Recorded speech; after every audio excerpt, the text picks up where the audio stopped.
Yeah, absolutely.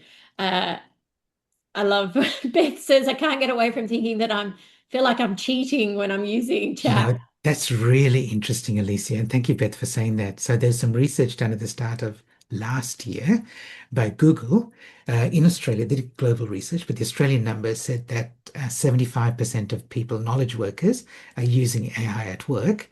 And another piece of research came out about the same time that said half of the people who are using AI at work don't want to admit it to their boss, right?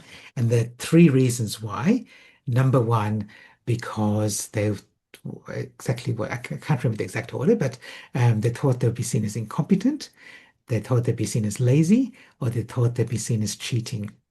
Okay, those were the top three. And number four was they were worried that their boss would sack them because they don't need them anymore, right? So, and but by the way, that's a real concern. People are worried about AI taking their jobs. Yeah, absolutely. And do you think that that is a real risk? Yes, there is. Yes, there is. And um, it's kind of overblown at the moment, but it's kind of in different areas, Alicia. So you see a lot of stories about very recently, in the last few weeks, companies Mm, saying we are reducing our headcount mm, because we're going to be more AI powered. And look, sometimes that's true, but sometimes it's an excuse for getting rid of people, and here's their justification. So mm. I'm very skeptical of things like that. It's called AI washing. Where they Yeah. just say, yeah, we're getting rid of it because of AI, because AI.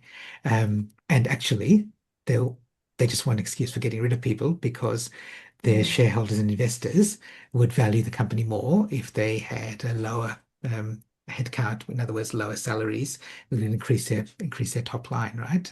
mm, mm. And that's the real reason they're doing it. However, people in most organizations, there are people who are worried about AI taking their jobs because they're hearing of it.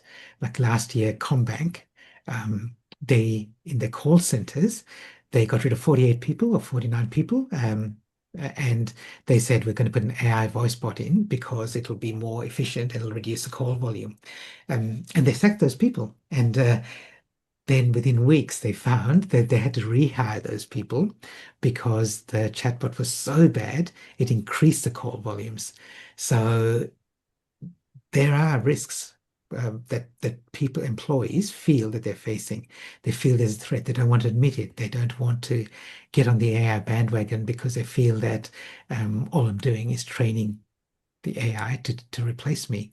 So that's a real concern. And that's a real leadership issue as well that you'll face, that some people just don't want to admit that they're using AI, and some people will resist it, not because they're scared of the technology, but they're scared that the technology will replace them. And I